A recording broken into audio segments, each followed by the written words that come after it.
আপনারা দেখছেন তারকেশ্বর মহাবিদ্যালয় ইউটিউব চ্যানেল। দয়া করে সাবস্ক্রাইব করবেন। তোমরা রয়েছো তারকেশ্বর মহাবিদ্যালয়ের অনলাইন ক্লাসরুমে।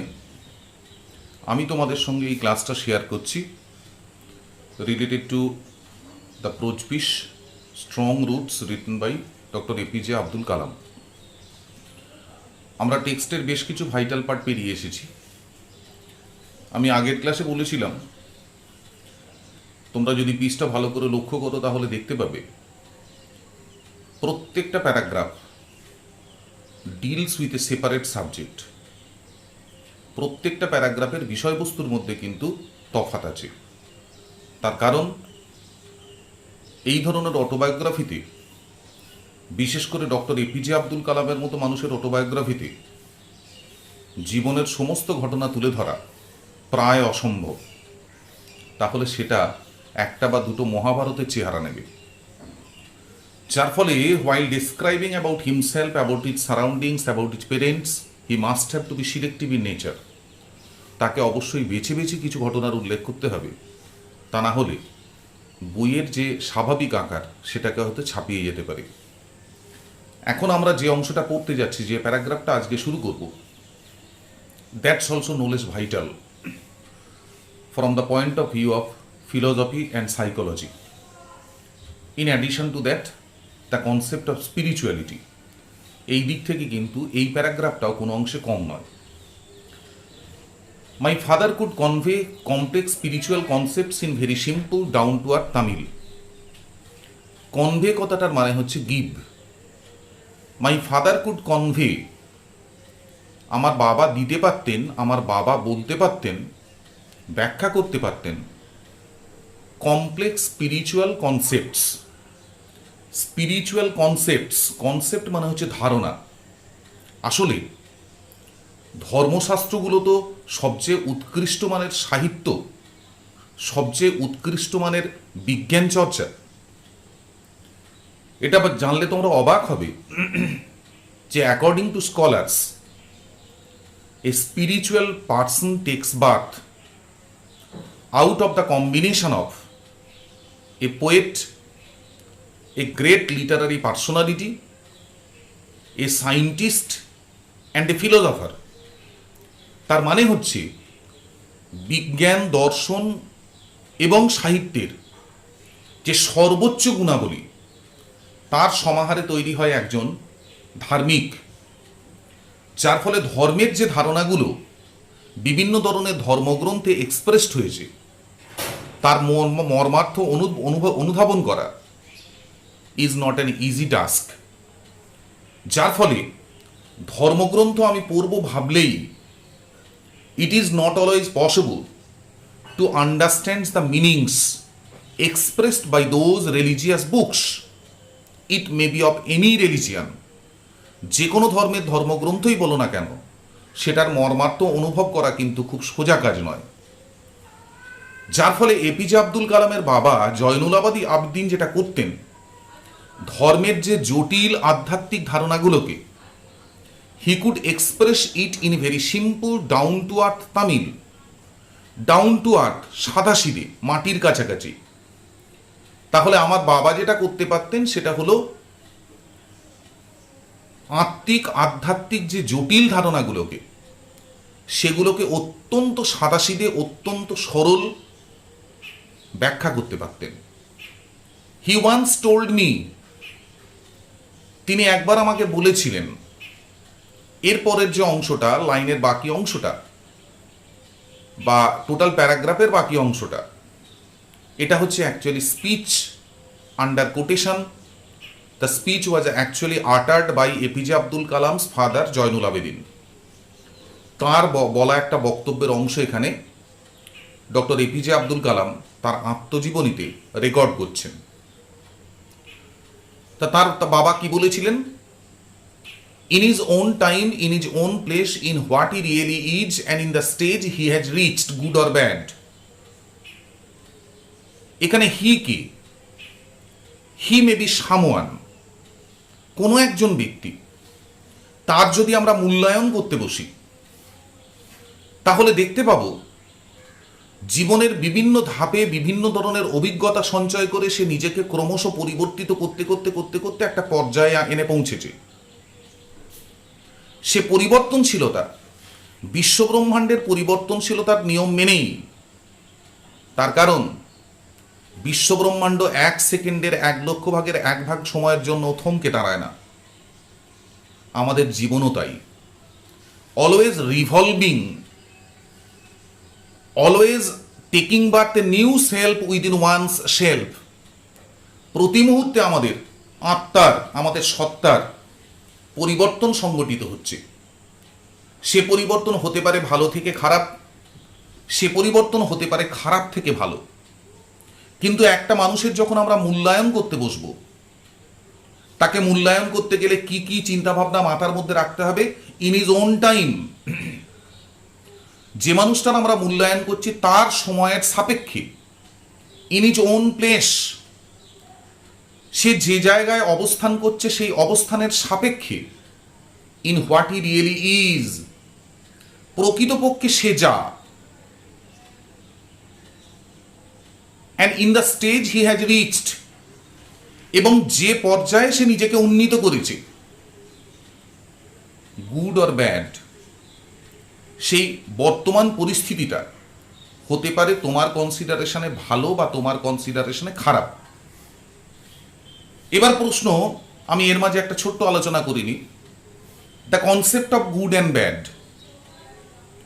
এটা কিন্তু একদমই আপেক্ষিক একটা ধারণা। তার কারণ আমার চোখে যেটা ভালো তোমার চোখে সেটা ভালো নাও হতে পারে, তোমার চোখে যেটা খারাপ সেটা আমার চোখে হতে পারে গ্ল্যাডলি অ্যাকসেপ্টেবল। তার মানে মানুষ পৃথিবীতে যে মূল্যায়ন করে, সে মূল্যায়নের পেছনে নির্দিষ্ট কিছু মাপকাঠি আছে। তাহলে আজ থেকে 100 বছর আগে মূল্যায়নের যে মাপকাঠি ছিল, আজকে মূল্যায়নের সেই মাপকাঠি কিন্তু পরিবর্তিত হয়েছে। তার মানে আমরা কোনো একটা জিনিসকে সত্যি ধরে নিয়ে তার রেসপেক্টে আর 5টা মানুষের মূল্যায়ন করতে শুরু করি। আমি যেটাকে সত্যি ভাবি, আমি ভাবি সেটাই ঠিক, তার ভিত্তিতে যখন অন্য মানুষের মূল্যায়ন করতে যাব, তখন আমার চোখে হয় সে ভালো, না হলে সে খারাপ। কিন্তু এই মূল্যায়নের কোনো স্থিরতা নেই। তার কারণ অন্য একজনের মূল্যায়নের মাপকাঠিতে সেই মানুষটা আমি যা বিচার বিবেচনা করেছি তার উল্টোভাবেও বিবেচিত হতে পারে। তাহলে বলছেন কি, কোনো ব্যক্তি তার নিজের সময়ে তার নিজের জায়গায়, সে যে জায়গায় পৌঁছেছে, সে পৌঁছানোর পর্যায়টা ভালো মন্দ যাই হোক না কেন, তুমি যে সত্যি কথাটা জানবে সেটা হচ্ছে every human being is a specific element, specific নির্দিষ্ট এলিমেন্ট, উপাদান within the whole of the manifest divine being. Manifest মানে হচ্ছে প্রকাশিত, divine related to God, related to heaven, being মানে সত্তা। তার মানে ডিভাইন বিইংটাকে আমি এক কথায় বলতে পারি দেব সত্তা। তাহলে যে কোনো মানুষের মূল্যায়ন করতে বসে আমার মূল্যায়নে সে ভালো হতে পারে, আমার মূল্যায়নে সে খারাপ হতে পারে। কিন্তু বাবা ছেলেকে বলছেন তুমি মাথায় রাখবে, প্রত্যেকটা মানুষই কিন্তু এই প্রকাশিত দেব সত্তার একটা একটা করে নির্দিষ্ট অংশ, not at all negligible by you. তার মানে আমরা যে ভুলটা করে বসি, আমি নিজের মাপকাঠিতে যখন আর 5 জনের বিচার করতে যাব, আমি আমার মত প্রকাশ করব, ও ভালো ও খারাপ, ওর প্রয়োজন আছে ওর কোনো প্রয়োজন নেই। জয়নুল আবদিন বলছেন এই ধরনের বিচারের রায় ঘোষণা করার কোনো অধিকার তোমার নেই।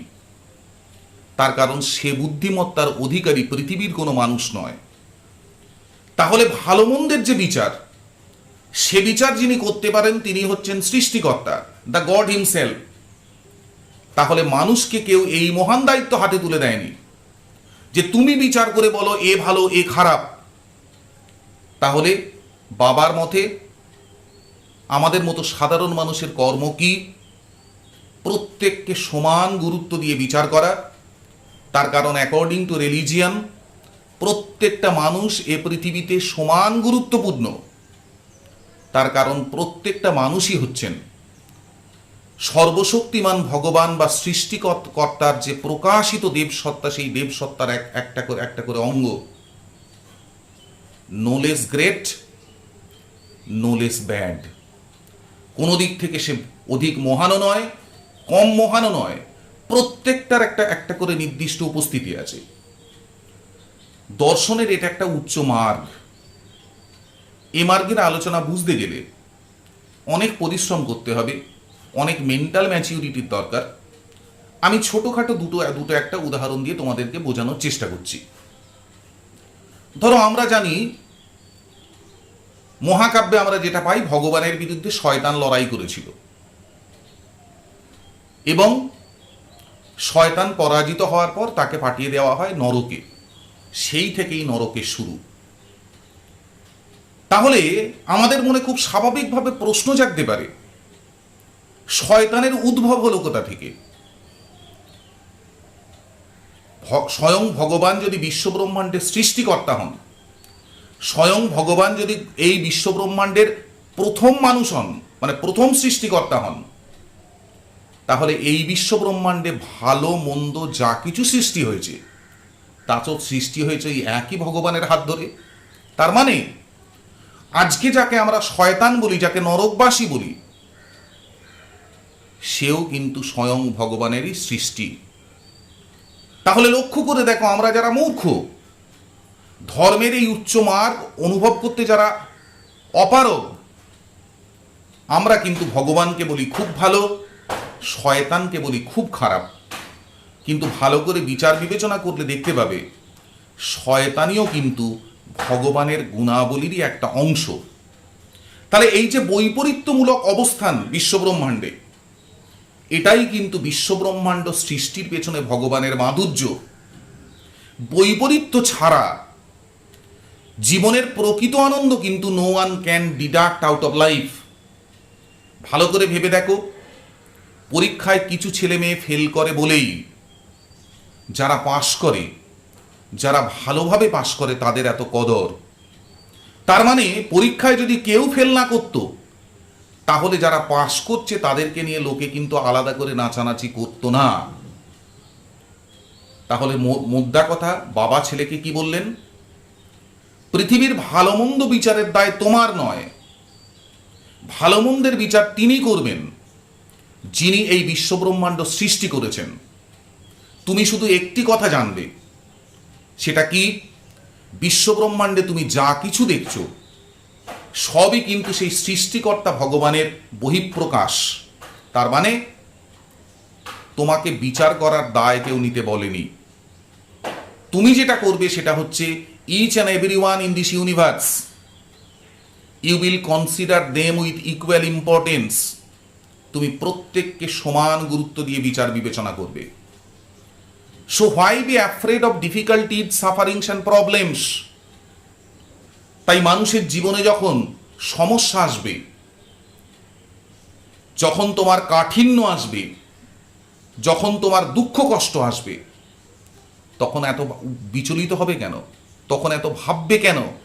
তার কারণ, যিনি সৃষ্টিকর্তা তিনি যদি আনন্দ দেওয়ার অধিকারী হন, তাহলে সমানভাবে তিনি দুঃখ দেওয়ার অধিকারী। যিনি সৃষ্টিকর্তা তিনি যদি আমাদের সমস্যা সমাধান করার অধিকারী হন, তাহলে যে সমস্যা আমাদের জীবনে আসে সে সমস্যাগুলোও কিন্তু সেই একই ভগবানের, একই সৃষ্টিকর্তার দেওয়া।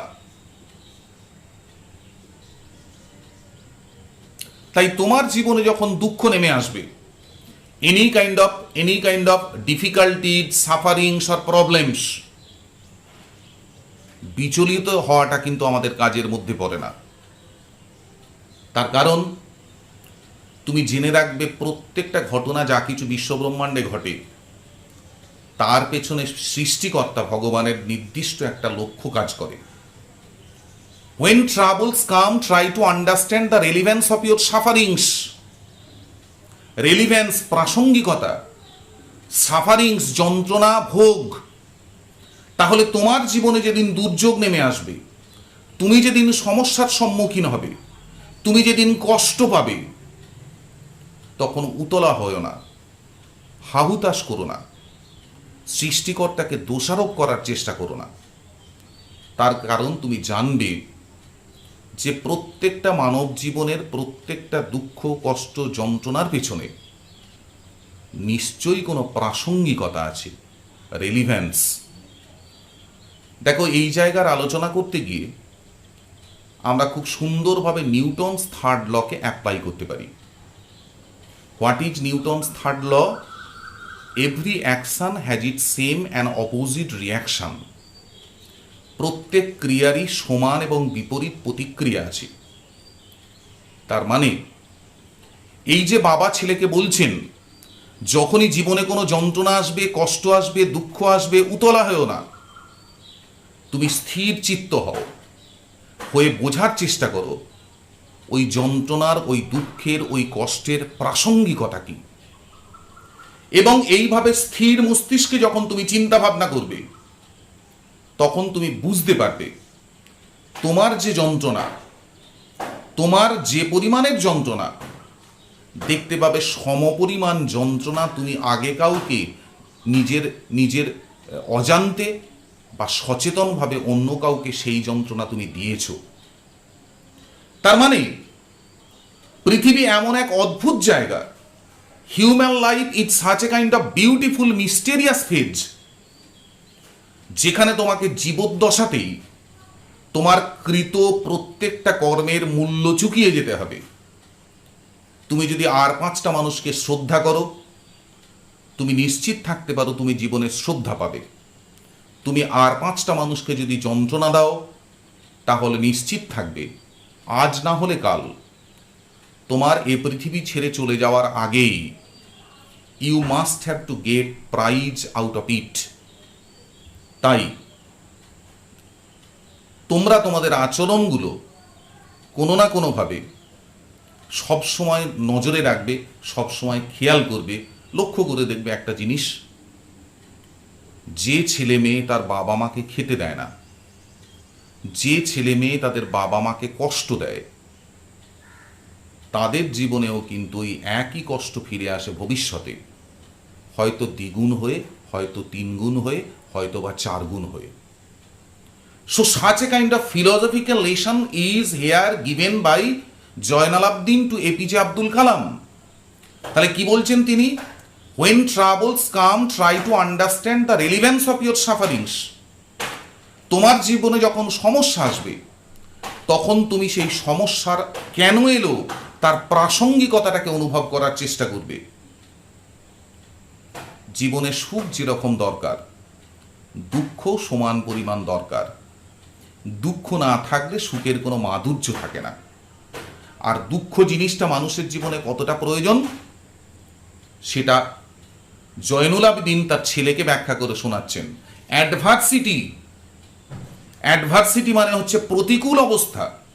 যখন তুমি বিপদে পড়বে, যখন তুমি কোনো সমস্যায় পড়বে, যখন তুমি যন্ত্রণাকাতর হবে, অ্যাডভার্সিটি অলওয়েজ প্রেজেন্টস অপরচুনিটিজ, সুযোগ ফর ইন্ট্রোস্পেকশন। ইন্ট্রোস্পেকশন কথাটার মানে হচ্ছে আত্মদর্শন, আত্মবিশ্লেষণ। তুমি যখন জীবনে আনন্দের মধ্যে থাকবে, তখন আনন্দ তোমাকে এমনভাবে মাতাল করে তুলবে, you will not be able to make your own assessment. তুমি আত্মবিশ্লেষণ করার সুযোগ কিন্তু আনন্দের মাঝে পাবে না। কিন্তু তোমার জীবনে যখন দুঃখ নেমে আসবে, প্রতিকূল অবস্থার যখন তুমি মুখোমুখি হবে, জেনে রাখবে that is one kind of God's blessings. তার কারণ তুমি আত্মদর্শন, আত্মবিশ্লেষণের সুযোগ পাচ্ছ। তুমি নিজেকে নতুন করে মূল্যায়ন করার চেষ্টা করছো। তোমার নিজের মধ্যে থেকে একটা নতুন আমিকে জন্ম দেওয়ার তুমি সুযোগ পাচ্ছ। কি দাঁড়ালো তাহলে টোটাল প্যারাগ্রাফটায়? What happens on this earth is according to God's wish. বিশ্বব্রহ্মাণ্ডে যা কিছু ঘটে সবই সৃষ্টিকর্তার ইচ্ছে। ভালো মন্দের বিচার করার অধিকার তোমার আমার নাই। এবং তুমি যখন you will get mental maturity, তোমাকে দুটো পরিস্থিতির জন্য সমানভাবে প্রস্তুত থাকতে হবে। জীবনের আনন্দগুলোকে তাড়িয়ে তাড়িয়ে উপভোগ করার জন্য তোমার যেমন মানসিক প্রস্তুতি থাকবে, জীবনের দুঃখ, কষ্ট, যন্ত্রণাগুলোকেও সমানভাবে গ্রহণ করার জন্য তোমার মধ্যে যেন মানসিক প্রস্তুতি থাকে, then you will be able to find your self as a winner in the race of life. জীবনের যে দৌড়, সেই প্রতিযোগিতায় নিজেকে যদি তুমি বিজয়ী দেখতে চাও, তাহলে শুধু ভালো অবস্থার জন্য প্রস্তুত থেকো না, তোমার জীবনে অনেক দুর্যোগ নামবে, অনেক দুর্বিষহ পরিস্থিতির সম্মুখীন হবে। খুব ঠান্ডা মাথায় আত্মবিশ্লেষণের মাধ্যমে সেই সমস্ত সমস্যার সমাধান করতে হবে। এই মানসিক প্রস্তুতি কিন্তু প্রত্যেকটা মানুষের দরকার to be successful in life. এর থেকে ভালো দার্শনিক এবং স্পিরিচুয়াল বক্তব্য খুব কমই খুঁজে পাওয়া যায়।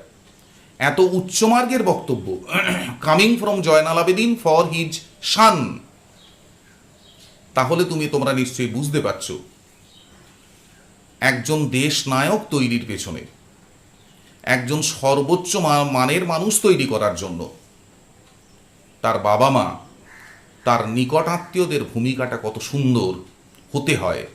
তা না হলে কিন্তু such a kind of great personality can never take birth।